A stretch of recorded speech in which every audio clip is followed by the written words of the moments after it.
Welcome to the New School of Marketing podcast, the place for smart, simple strategies that will amplify your business results.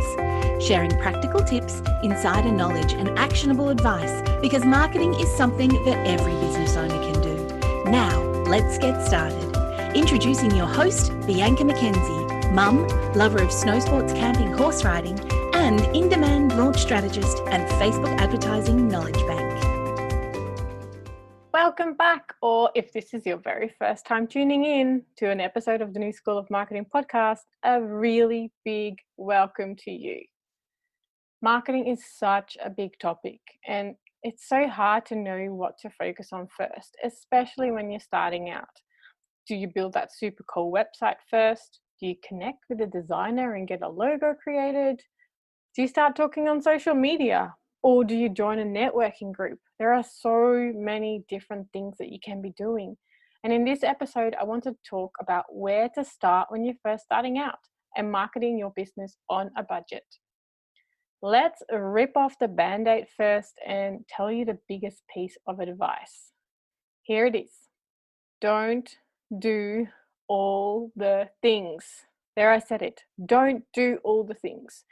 If you try to do everything at the same time, you'll soon get overwhelmed, burnt out, and your message gets diluted, so it's not effective anywhere. And also, when you're just starting out, you don't need a logo. You don't need a business card. You don't even need a website. It's what I would call busy work, and it doesn't help you get the business work. And it doesn't help you get income into your bank account either.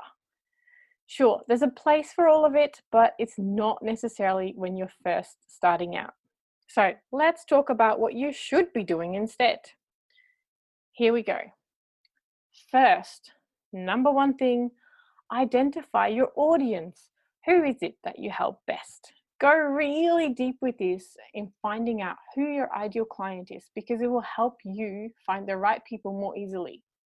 It'll also help you craft your message that really resonates with your ideal client so that they will be drawn to you because you are speaking directly to them and their problems.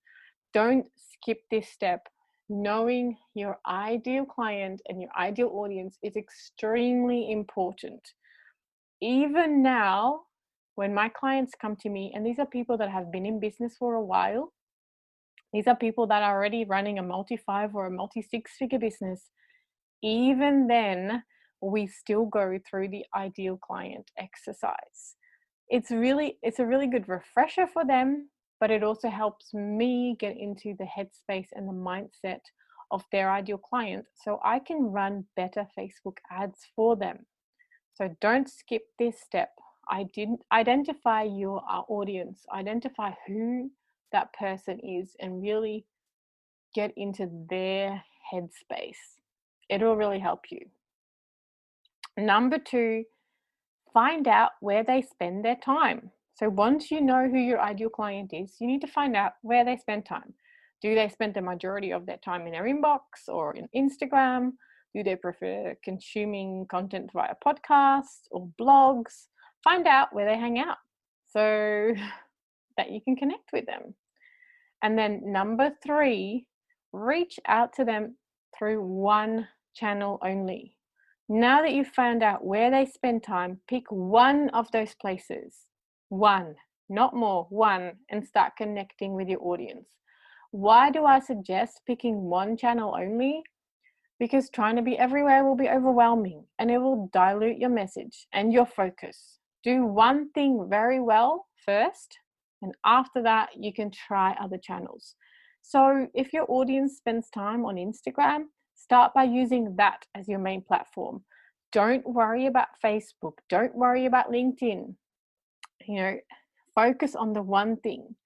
I do always recommend building an email list as well. So in essence, you're focusing on 2 channels, but your social presence will support your list building.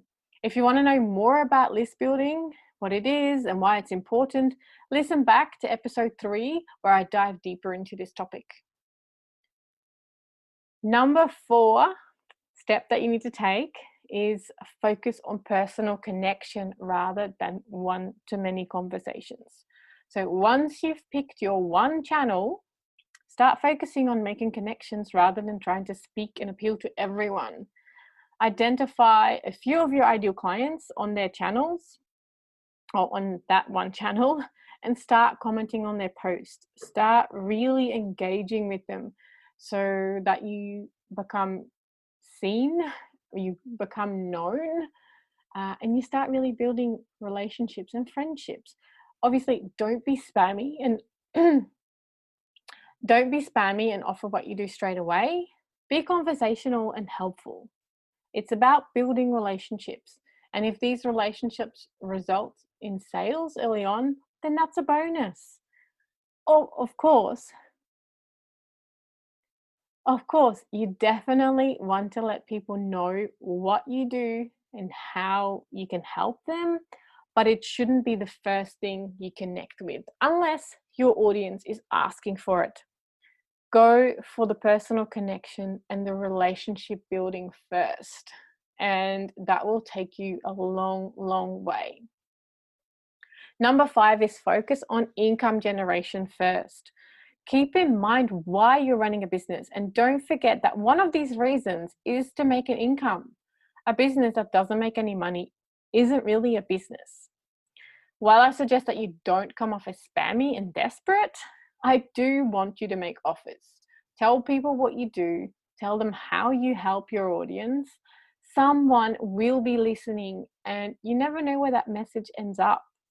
My business would definitely not be where it is right now if I hadn't spoken about what I do to so many people who aren't even my ideal clients. But they listened and they talked to others about my business. And the power of word of mouth and referral is super strong. So do talk about it a lot to anyone who wants to listen. Marketing doesn't really need to cost much. And it's important to start with the right things. And when you're just starting out, all you essentially need is an audience and an offer. 2 things, an audience and an offer. You don't need all the bells and whistles. Then start doing the work and think about all the other parts later. Until you're making an income, you're not in business. Don't focus on the busy work like a fancy website, a design a logo, or super thick cardstock business cards. First, you need to focus on creating a business. The other bits can come later. I hope you found this helpful on your business building journey, and I look forward to teaching you more about marketing and building a business. Thanks so much for joining me on this episode of the New School of Marketing podcast.